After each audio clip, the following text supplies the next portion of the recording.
ഇരുളിൽ അലയും നരരെ തേടി തരയിൽ വന്നവനേ, കരകൾ പാപക്കരകൾ. യേശുവിന്റെ നിസ്തുല്യ നാമത്തിൽ ശുഭസന്ദേശത്തിലേക്ക് സ്വാഗതം. വിശുദ്ധ വേദപുസ്തകത്തിൽ 32 സങ്കീർത്തനം 6 വാക്യത്തിൽ നാം ഇപ്രകാരം വായിക്കുന്നു: ഇത് നിമിത്തം ഓരോ ഭക്തനും കണ്ടെത്താവുന്ന കാലത്ത് നിന്നോട് പ്രാർത്ഥിക്കും, പെരുവെള്ളം കവിഞ്ഞു വരുമ്പോൾ അത് അവൻ്റെ അടുക്കലോളം എത്തുകയില്ല. നിനവെ ഒരു വലിയ നഗരമായിരുന്നു.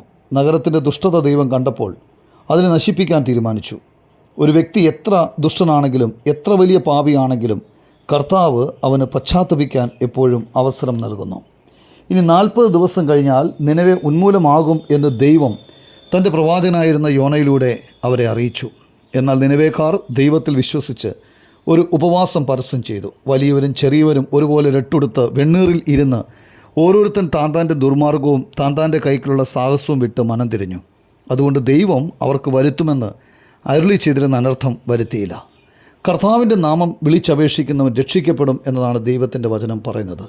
ദൈവം പാപത്തെ വെറുക്കുന്നു. പാപത്തിൻ്റെ ശമ്പളം മരണമത്രേ, അതായത് നിത്യമായ നരകാഗ്നിയിൽ മനുഷ്യൻ വെന്തെരിയേണ്ടി വരുന്നു. നിങ്ങൾക്ക് ഇതിൽ നിന്ന് രക്ഷപ്പെടണമെങ്കിൽ കർത്താവായ യേശുക്രിസ്തുവിൻ്റെ മരണത്തിലും പുനരുത്ഥാനത്തിലും വിശ്വസിക്കണം. കർത്താവായ യേശുക്രിസ്തു സർവ്വ മാനവരാശിക്കും വേണ്ടി ഈ ഭൂമിയിൽ മനുഷ്യനായി അവതരിച്ച് മനുഷ്യൻ്റെ പാപഭാരം ഏറ്റെടുത്ത് കാൽവറി ക്രൂശിൽ മനുഷ്യന് പകരമായി യാഗമായി തീർന്നു. 3-ാം ദിവസം മരിച്ചവരുടെ ഇടയിൽ നിന്നും ഉയർത്തെഴുന്നേറ്റു. ഇപ്പോൾ കൃപയുടെ സമയമാണ്.